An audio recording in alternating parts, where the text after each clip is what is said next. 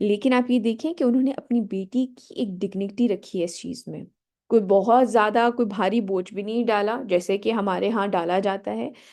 ہمارے ہاں جیسے بیٹیوں کے بارے میں اگر آپ نے اپنی بیٹی کو بہت زیادہ پڑھا لکھا دیا ہے، کوئی ماسٹرز ہے، ایم بی اے ہے، ڈاکٹر ہے، تو آپ کو لگتا ہے کہ نہیں اس کا تو مہر بہت زیادہ ہونا چاہیے، یا بہت ہی اوپر سے کہ جی ہماری بیٹی تو بہت اونچی چیز ہے اور آپ لوگوں کا خاندان کچھ نیچے، یہ والی فیلنگ بھی دی جاتی ہے۔ میں ان کے بارے میں بات نہیں کر رہی ہوں، میں ان کے بارے میں بات کر رہی ہوں جن جو کہ بیٹیوں کے معاملے میں انہیں لگتا ہے والدین کو کہ شاید ہمیں کندھے جھکا کے رکھنے چاہیے۔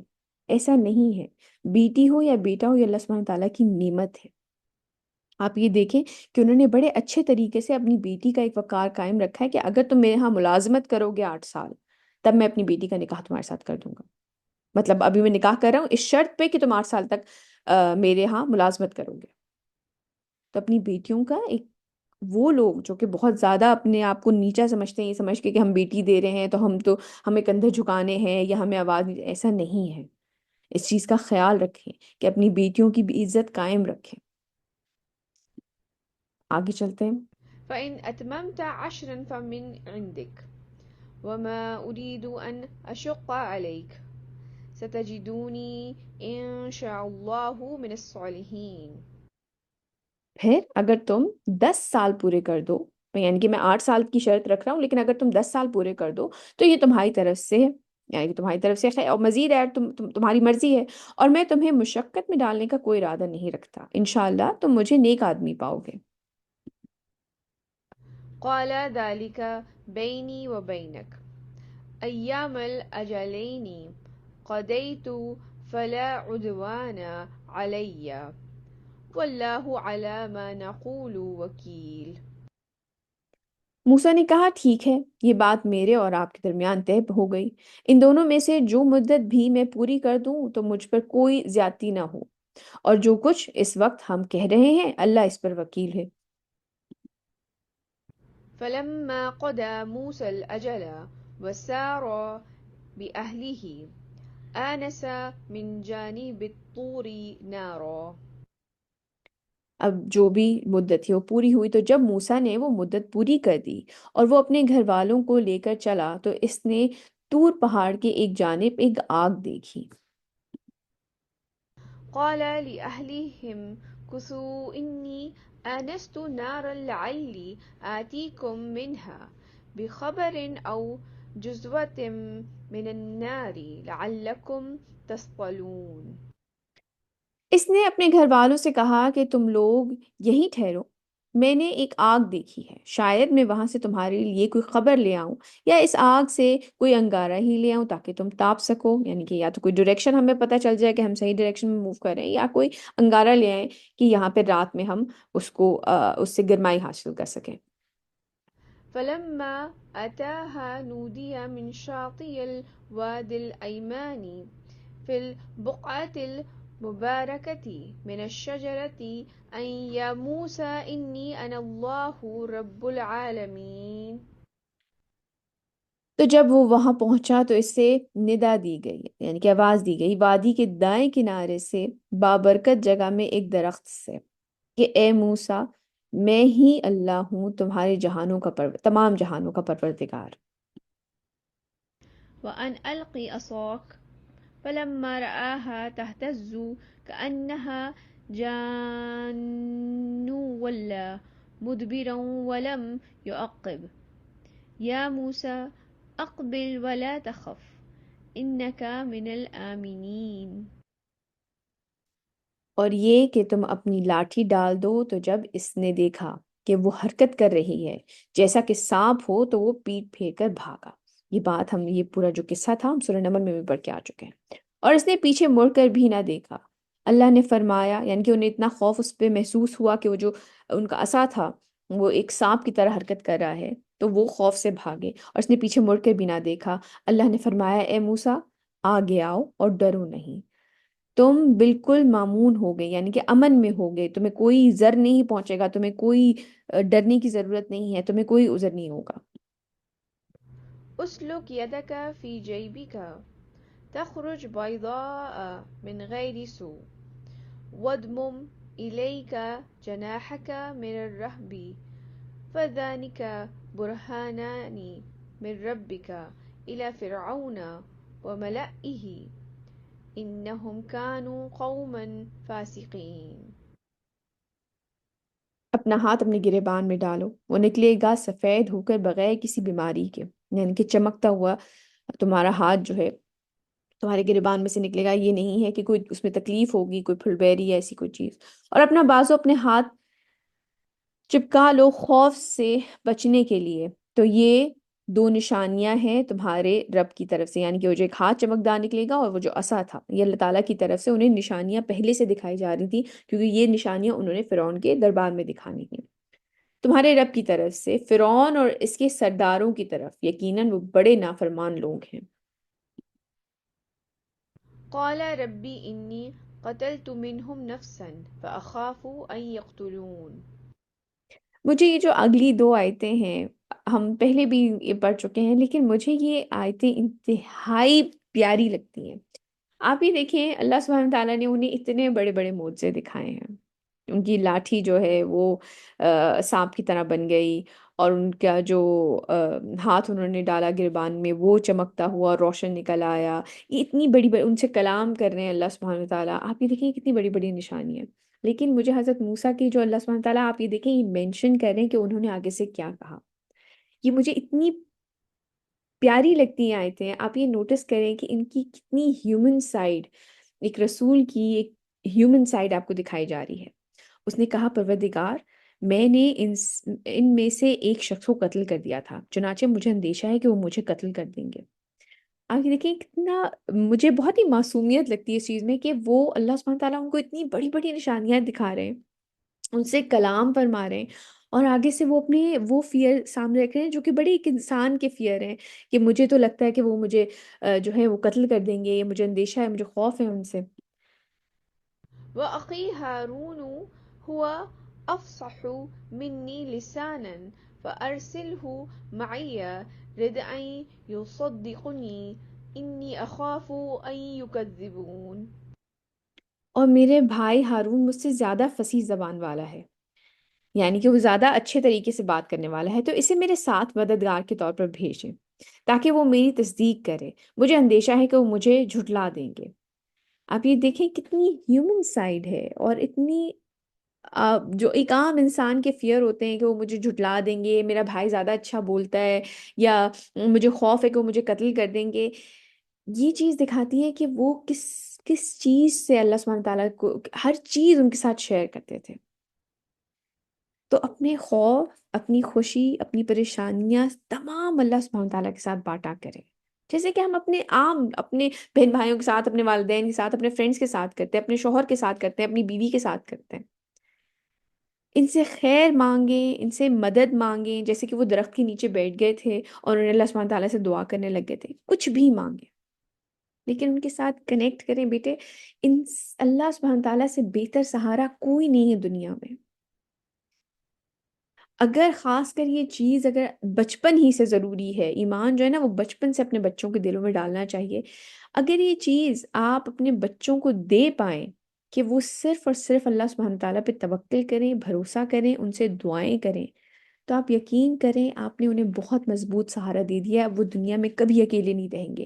آپ دنیا میں موجود رہیں نہ رہیں، والدین کا انتقال ہو جائے، بہن بھائی نہ ہو، فرینڈز نہ ہو، کوئی نہ ہو، تو بھی آپ نے اتنا مضبوط سہارا تھام لیا ہے جب آپ نے اللہ سبحانہ تعالیٰ کے اوپر ٹرسٹ کیا ہے۔ ان سے بہتر سہارا، ان سے زیادہ مضبوط سہارا اور کوئی نہیں ہے۔ آپ یہ دیکھیں حضرت موسیٰ اپنا خوف بھی ان کے ساتھ شیئر کر رہے ہیں، ان سے خیر بھی مانگ رہے ہیں، ان سے دعائیں بھی مانگ رہے ہیں، ان سے مدد بھی مانگ رہے ہیں، ہر چیز اپنا، اور کہہ رہے ہیں میرے بھائی کو میرے ساتھ کر دیں۔ اور آپ یہ دیکھیں کہ ان کی زبان زیادہ صاف ہے، مجھے خوف ہے کہ وہ مجھے جھٹلا دیں گے، مجھے خوف ہے وہ مجھے قتل کر دیں گے، یا اللہ میری مدد کر دیں۔ ریگستان میں جب وہ نکلے ہیں، ہم نے پچھلی کلاس میں جو آیتیں پڑھی ہیں، ریگستان میں وہ نکلے ہیں تو وہ دعا کریں کہ انشاءاللہ میں صحیح جگہ پہنچ جاؤں گا، مجھے اللہ سبحانہ تعالیٰ میرے لیے صحیح جگہ مجھے پہنچا دیں گے۔ جی میں ناہل آپ کو شیئر کریں گی۔ میم مطلب مجھے اس میں یہی چیز مجھے اپنے لیے یہی لگ رہی ہے کہ لائک دیکھیں نا، جیسے ہم لوگ اسلام کو اسٹڈی کر رہے ہوتے ہیں، سمجھ رہے ہوتے ہیں کہ اب ہمیں یہی موٹیویشن مل رہی ہوتی ہے کہ یار جو ہم سیکھ رہے ہیں وہ ہم دوسروں تک پہنچائیں، لیکن جو بندہ یہ سوچتا ہے نا کہ یار اچھا میں نے جو سیکھا ہے میں دوسروں تک پہنچاؤں، لائک میں کافی ٹائم سے آپ سے بھی یہی کوشچن کر رہی تھی اور میں اسی چیز میں اسٹرگل کر رہی تھی کہ یار میں کسی کو کچھ بتا رہی ہوں لیکن مطلب میرے پہ ہر چیز امپلیمنٹ تو نہیں ہو رہی، وہ میں ہر چیز اپنے اوپر امپلیمنٹ کر رہی ہوں کہ بھائی جو میں نے سنا سے پڑھا میں وہ سارا کچھ اپنے اوپر امپلیمنٹ کروں پھر میں دوسروں کو بتاؤں، اور یا میں مجھے ہر وقت یہ آتا تھا کہ میں نے تو یہ غلطیاں کی ہوئی ہیں تو میں لوگوں کو کیوں بتاؤں، اگر کسی کو میرے بارے میں پتا چلے کہ میں پہلے ایسی تھی اور اب میں ایسی ہوں تو کیا رہ جائے گی میری ویلو کہ یہ بھائی یہ بندی اپنے آپ کو پتہ نہیں کیا شو کرا رہی ہے، تو وہ چیز مجھے ابھی ادھر نظر آئی کہ کس سے خوبصورتی سے جب انہیں اتنا سارا اللہ تعالیٰ نے علم بھی دیا اور معجزات بھی دیے، اس کے بعد انہوں نے اللہ تعالیٰ کے سامنے اپنی وہ ساری انسیکیورٹیز بھی رکھ دی کہ اللہ مجھے ایگزیکٹ یہ چیزیں مجھے وہ کر رہی ہیں کہ ڈی بہت موٹیویٹ کر رہی ہیں نا، تو اپنی آپ انزائٹی وہ ڈپریشن یا بالکل جی جی یس جی جی، تو وہ اللہ تعالیٰ نے اب جب انہوں نے اور میں نے بھی یہ چیز ایکسپیرینس کی کہ جب ایسے وہ اپنی انسیکیورٹیز اللہ کے سامنے رکھ دیتے ہیں نا، پھر آپ کو ہوتا ہے کہ اب دنیا مجھے جو مرضی کہے، میں نے اپنے رب کو بتا دیا ہے نا کہ میں میرے اندر یہ فلاز ہے، ہر انسان پرفیکٹ نہیں ہوتا، تو آپ کو دلی اور دماغی سکون مل جاتا ہے اور آپ ڈپریشن اور ان چیزوں سے بہت زیادہ بندہ دور ہو جاتا ہے۔ الحمد تھینک للہ یو۔ بالکل بالکل صحیح بات کی آپ نے۔ اور اگین دعائیں مانگنا اللہ تعالیٰ سے جو ہے نا، یہ آپ ہر چیز اپنا دل کھول کے رکھ دیں، اپنے فیئرز ہیں یا اپنی کوئی خوشی ہے، یہ ہوا آپ بات کریں اللہ تعالیٰ، اللہ سبحانہ تعالیٰ سے۔ مجھے دعا پہ ابھی ایک قصہ یاد آیا جو کہ میں نے بھی ریسنٹلی یہ قصہ سنا ہے، کہ ایک عورت کے بارے میں ہے کہ اس نے اللہ سبحانہ تعالیٰ سے جو ہے اس نے رمضان آیا اور اس نے جو ہے اللہ سبحانہ تعالیٰ سے دعا کرنی شروع کی۔ پہلے رمضان شروع ہوا تو اس نے اللہ سبحانہ تعالیٰ سے جب روزہ کھلنے لگا تو اس نے یہ دعا کی کہ اللہ مجھے ایک گھر عطا کر دیں نہر کے پاس۔ تو وہ عورت جو ہے وہ ریاض میں رہتی تھی، تو اس نے جو ہے اس کے گھر والے نے آمین کہا لیکن وہ ہنسنے لگ گئے، ساتھ میں اس کا جو شوہر تھا اس نے کہا کہ تم ہنس کیوں رہے ہو؟ تو اس نے کہا کہ تم ریاض میں بیٹھی ہوئی ہو، ریگستان ہے یہ، اور تم اللہ تعالیٰ سے یہ دعا کر رہی ہو کہ مجھے گھر عطا کر دے نہر کے پاس، مطلب یہ کیسے ممکن ہے؟ تو اس نے کہا کہ اللہ سبحانہ تعالیٰ تو فرماتے ہیں کہ مجھ سے مانگو اور میں تمہیں عطا کرتا ہوں، تو میں تو مانگ رہی ہوں دعا اور آپ میں انشاءاللہ مجھے میرا رب دے گا۔ پورا رمضان وہ یہ جو ہے دعائیں کرتی رہی، عرب عورت تھی، یہ پورا رمضان دعائیں کرتی رہی، اس کے بعد اس نے شوال کے روزے رکھے، اس میں بھی اس نے یہ دعا کرتی رہی۔ جب یہ اس نے روزے رکھ لیے، اس کے بعد کچھ دنوں کے بعد اس کے شوہر جو وہ باہر گیا تو اس کو ایک شخص ملا، اس کا نیبر ملا، تو اس شخص نے ان کو بلایا اور انہوں نے سلام دعا کے بعد کہنے لگے کہ میں آپ کو کچھ دینا چاہتا ہوں اور آپ پلیز انکار مت کریے گا، آپ میرے ساتھ اتنے اچھے ہیں اور آپ ہمارا اور ہماری فیملی کا بڑا خیال رکھتے ہیں، تو میں آپ کو کوئی گفٹ دینا چاہتا ہوں اور پلیز انکار مت کریے گا۔ اور گفٹ یہ تھا کہ اس نے کہا کہ میرے پاس دو گھر ہیں، ایک میں تو میں رہتا ہوں، دوسرے کی مجھے ضرورت نہیں ہے، تو میں وہ گھر آپ کو گفٹ کرنا چاہتا ہوں۔ اور اس شخص نے کہا کہ آپ پلیز انکار مت کریے گا، وہ گھر میں آپ کو آپ کے نام کر رہا ہوں۔ وہ بڑے خیر وہ حیران بھی ہوئے اور خوش بھی ہوئے، اس نے گھر اس کے نام کر دیا اور وہ جا کر اس گھر میں شفٹ ہو گئے۔ اچھا، اب وہ جو عورت تھی اس نے کہا کہ میری آدھی دعا قبول ہوئی ہے، میں نے گھر مانگا تھا، اللہ سبحانہ تعالیٰ نے مجھے گھر دے دیا لیکن نہر نہیں دی۔ تو وہ کسی عالم کے پاس گئی، شیخ کے پاس اس بات گئی اور اس نے جا کے ان سے کہا کہ میں نے اللہ سبحانہ تعالیٰ سے پورے رمضان یہ دعا مانگی ہے اور مجھے جو ہے آ، گھر تو اللہ سبحانہ تعالیٰ نے عطا کر دیا لیکن مجھے یہ چیز عطا نہیں کی، نہر نہیں ہے اس کے پاس۔ تو انہوں نے جو شیخ تھے انہوں نے کہا سبحان اللہ، یہ اللہ تعالیٰ کی بہت بڑی بلیسنگ ہے آپ کے اوپر، اور اچھا مجھے صرف یہ بتائیے کہ کیا آپ کے گھر کے پاس مسجد ہے؟ تو انہوں نے کہا ہاں مسجد تو بالکل ساتھ جڑی ہوئی ہے گھر کے۔ تو انہوں نے کہا سبحان اللہ۔ انہوں نے کہا دیکھیں، جس طرح نہر آپ کے کپڑوں کے داغ دھبے میل آپ کے ہاتھ چہرے اس طرح اس کو صاف کرتی ہے، اسی طرح جو مسجد ہے وہ آپ کے گناہوں کو صاف کرتی ہے، آپ کے گناہوں کو دھو دیتی ہے۔ جب آپ وہاں پہ جاتے ہیں، وہاں پہ نماز پڑھتے ہیں، وضو کرتے ہیں تو وہ آپ کے گناہوں کو دھوتا ہے وہ چیز۔ تو مسجد کا ساتھ ہونا ایسے ہی ہے جیسے کسی نہر کا، نہر میں آپ اپنے اپنے کپڑے یا اپنے چہرہ یا کوئی چیز ایسے دھوئیں گے، مسجد ایک وہ سورس ہے جہاں پہ جا کر آپ اپنے آپ گناہ دھو سکتے ہیں۔ تو کئی دفعہ اللہ سبحانہ تعالیٰ ہماری دعائیں قبول کرتے ہیں لیکن کسی اور شکل میں ہو رہی ہوتی ہیں. تو اس لیے اللہ سبحانہ تعالیٰ سے میم جی جی بتائیے. ہیلو. جی میم، مجھے یہ پوچھنا ہے کہ میرے بھائی ہے نا، ہم جہاں رہتے ہیں اپارٹمنٹ میں، وہاں نیچے مسجد ہے نا، ہوں اپارٹمنٹ میں ہی بنی ہوئی نا. تو میرے بھائی موسٹلی جو ہے نا صبح فجر کی نماز کے لیے نا وہ مسجد نہیں جاتے، مطلب گھر میں ہی پڑھ لیتے ہیں. تو ہوں. جس طرح آپ بتا رہی ہیں کہ مسجد میں جو ہے وہ اگر نماز پڑھنے سے گناہ سارے دھل جاتے ہیں، تو حدیث میں بیٹا جب م- آپ وضو کرتے ہیں تو آپ کے میرے گناہ دھل جاتے بھائی تو مسجد بھی قریب ہے پھر بھی نہیں جا پاتے. تو جی میم. ہیلو. ہیں. میں کہہ رہی ہوں یہ تو حدیث میں ہے کہ جب آپ وضو کرتے ہیں تو آپ کے اعضاء سے جس طرح میل اترتا ہے اس طرح آپ کے گناہ جھڑ جاتے ہیں. تو میم میں اپنے بھائیوں کو کہتی بھی ہوں کہ آپ مسجد میں جا کے پڑھیں نا نماز، تو وہ تھوڑا کہتے ہیں صبح صبح ٹائم نہیں جایا جاتا ہے کچھ بھی. تو اب میں ان کو یہ چیز بتاؤں گی ضرور کیا بتائیے، مطلب گھر ضرور شیئر کی ہے. کریے. بالکل. آپ کہتے ہیں نا جن کے نیچے ندیاں بہ رہی ہوں گی جیسے جنت کے، تو آپ کے تو ماشاءاللہ آپ جہاں پہ رہ رہی ہیں اس کے نیچے ایک گناہ صاف کرنے کی نہر ہے. ہاں میم، مسجد ہمارے نیچے ہی ہے اپارٹمنٹ کے. ماشاءاللہ. اللہ تعالیٰ برکت دے. چلیے آگے چلتے ہیں. قال سنشد عدودك بأخيك ونجعل لكما سلطانا فلا يصلون إليكما بآياتنا أنتما ومن اتبعكما الغالبون. اللہ نے فرمایا ہم تمہارے بازو کو مضبوط کریں گے تمہارے بھائی کے ذریعے سے. مطلب جو انہوں نے دعا کی کہ میرے بھائی کو میرے ساتھ بھیج دیں، تو اللہ سبحانہ تعالیٰ فرما رہے ہیں ہم تمہارا بازو مضبوط کریں گے تمہارے بھائی کے ذریعے سے، اور ہم تم دونوں کے لیے ایسا روپ پیدا کر دیں گے کہ وہ تمہیں ہاتھ نہیں لگا سکیں گے. اتنی امیزنگ. آپ یہ دیکھیں، ایک وقت وہ تھا کہ اللہ سبحانہ تعالیٰ نے حضرت موسیٰ جب وہ چھوٹے تھے اور جو فرعون کی بیوی تھی وہ لے کر گئی تھی فرعون کے پاس، تو اللہ سبحانہ تعالیٰ فرماتے ہیں کہ ہم نے اتنی ان کا چہرے پہ اتنی وہ محبت تھی کہ آپ جو ان کو دیکھتا تھا اس کو آپ سے محبت ہو جاتی تھی. وہ پیارا سا ایک چھوٹا سا بچہ. تو فرعون نے بھی جب دیکھا تو وہ اس چیز پہ مان گیا کہ ہاں ٹھیک ہے اس کو رکھ لیتے ہیں. ایک وقت وہ تھا کہ وہ ایکسٹریم لو ان کے چہرے پہ تھا.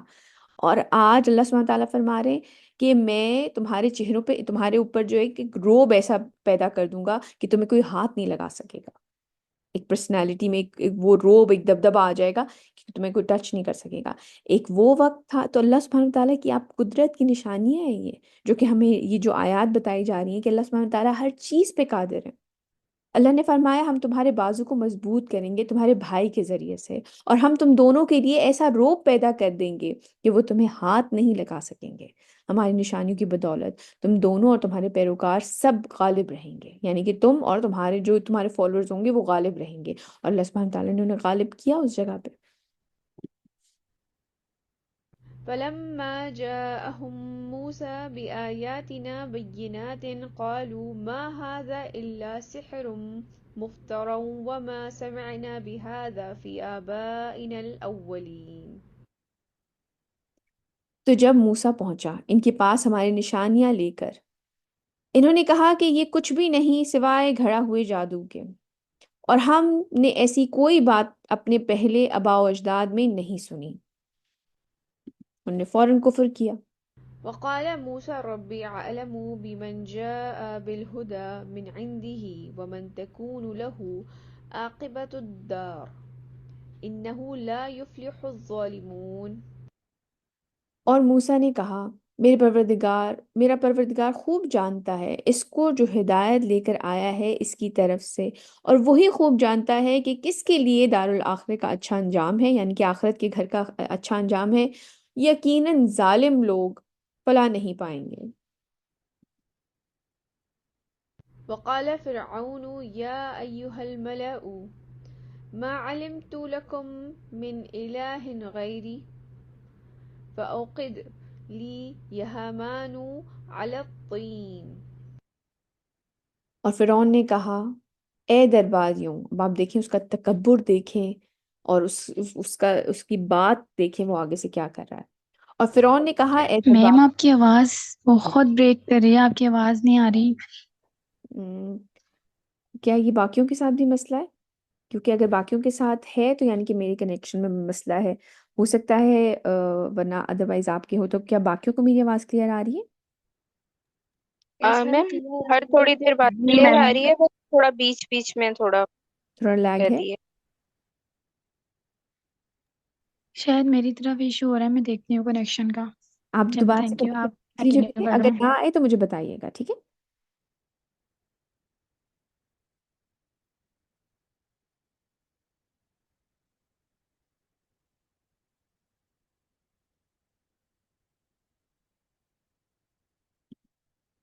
اور فرعون نے کہا اے درباریوں، میں تو اپنے سوا تمہارے لیے کسی معبود کو نہیں جانتا، مطلب میں ہی تمہارا خدا ہوں، تو اپنے آپ کو خدا کہنے لگا تھا۔ میں تو اپنے سوا تمہارے لیے کسی معبود کو نہیں جانتا، تو اے حمان، جو حمان اس کا درباری تھا، جو کنسٹرکشن کے لیے جو انچارج تھا، ذرا تم میرے لیے مٹی کی اینٹوں کو آگ سے پختہ کرو، یعنی کہ ایک ذرا اسٹرانگ سا ذرا اینٹیں بناؤ۔ فاجعل لي صرحا لعلي أطلع إلى إله موسى وإني لأظنه من الكاذبين۔ پھر میرے لیے ایک اونچا محل بناؤ تاکہ میں جھانک سکوں موسیٰ کے الہ کو، اعوذ باللہ، اور میں تو سمجھتا ہوں کہ وہ جھوٹا ہے۔ آپ یہ دیکھیں کتنا تکبر ہے اس شخص کے اندر۔ اور جو نبی کریم صلی اللہ علیہ وسلم کی ایک حدیث ہے، عبداللہ بن عمر رضی اللہ تعالی عنہما فرماتے ہیں کہ رسول اللہ صلی اللہ علیہ وسلم نے فرمایا، تم سے پہلے لوگوں میں سے ایک آدمی اپنے عمدہ لباس میں اکڑ کر نکلا، تو اللہ تعالیٰ نے زمین کو حکم دیا کہ اسے پکڑ لے، وہ قیامت تک اس میں دھستا رہے گا۔ آپ یہ دیکھیے کہ اللہ سبحانہ تعالیٰ نے اس کو کیا سزا دی ہے کہ وہ قیامت تک اس میں دھستا رہے گا۔ آگے چلتے ہیں۔ واستكبر هو وجنوده في الأرض بغير حق وظنوا أنهم إلينا لا يرجعون۔ اور زمین میں ناحق تکبر کیا اس نے بھی اور اس کے لشکر نے بھی، اور انہوں نے سمجھا کہ وہ ہماری طرف لوٹائے نہیں جائیں گے، یعنی کہ وہ پلٹ کے ہماری طرف نہیں آئیں گے، انہوں نے تکبر کیا۔ فأخذناه وجنوده فنبذناهم في اليم فانظر كيف كان عاقبة الظالمين۔ اور ہم نے پکڑ لیا اس کو بھی اور اس کے لشکر کو بھی، پھر ہم نے پھینک دیا انہیں سمندر میں، تو دیکھ لو کیا انجام ہوا ظالموں کا۔ وجعلناهم أئمة يدعون إلى النار ويوم القيامة لا ينصرون۔ اور ہم نے بنا دیا انہیں امام آگ کی طرف بلانے والا، یعنی کہ جو وہ کر رہے تھے، جو بات نہیں مان رہے تھے، کفر کر رہے تھے، تو وہ بیسیکلی ہیڈ ہو گئے نا ان لوگوں کے جو کہ آگ کی طرف بلانے والے ہیں، اور قیامت کے دن ان کی کوئی مدد نہیں کی جائے گی۔ وأتبعناهم في هذه الدنيا لعنة ويوم القيامة هم من المقبوحين۔ اور ہم نے ان کے پیچھے لعنت لگا دی، اس دنیا میں بھی اور قیامت کے دن وہ بہت ہی برے حال والوں میں سے ہوں گے۔ ولقد آتينا موسى الكتاب من بعد ما أهلكنا القرون الأولى بصائر للناس وهدى ورحمة لعلهم يتذكرون۔ اور ہم نے موسیٰ کو کتاب عطا فرمائی اس کے بعد کہ ہم نے پہلی جماعتوں کو ہلاک کر دیا تھا، یہ کتاب لوگوں کی آنکھیں کھولنے کے لیے تھی اور ہدایت اور رحمت تھی تاکہ وہ نصیحت حاصل کریں۔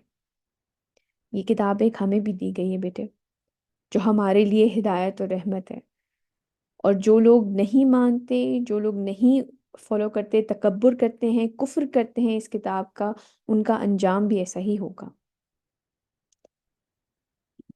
آج کا ہمارا لیسن یہیں تک۔ آج کے ہم کی ایکشنز دیکھ لیتے ہیں۔ اللہ سبحانہ تعالیٰ بتا رہے ہیں، فرما رہے ہیں ہمیں یہ کہ وہ جو عورت تھی وہ کس طریقے سے چلتی بھی آئیں شرم و حیا کے ساتھ۔ تو ایک مسلمان لڑکی ہونے کے ناطے ہمیں باوقار اور باحیا طریقے سے چلنا چاہیے۔ ہماری بات چیت میں بھی جس طرح سے انہوں نے بات کی، اسٹریٹ ٹاک، کوئی ادھر ادھر کی بات نہیں، کوئی لچکدار بات نہیں، سیدھی بات، آپ کو میرے والد بلا رہے ہیں۔ تو اگر آپ کو کسی ضرورت کے تحت، کسی وجہ سے آپ کو نکلنا، کسی مجبوری کے تحت آپ کو نکل کے کچھ کام کرنا پڑتا بھی ہے، تو اپنی چال، اپنا وقار، اپنے بات چیت کے طریقے میں ہر چیز میں ایک ڈگنیٹی ہونی چاہیے۔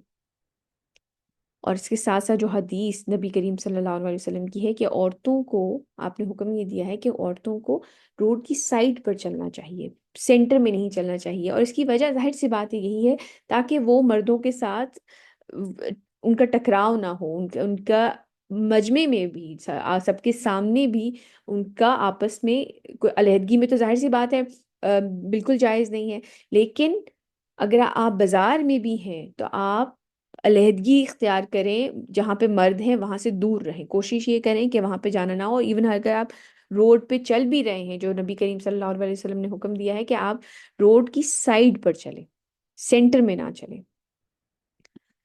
اس کے ساتھ ساتھ حضرت موسیٰ کے بارے میں جیسے کہ اللہ سبحانہ تعالیٰ نے ہمیں بتایا کہ وہ اپنے فیئرز بھی ان کے ساتھ شیئر کرتے تھے، ان سے مدد مانگ رہے ہیں، ان سے خیر مانگ رہے ہیں، مستقل ان سے کنیکٹڈ ہیں۔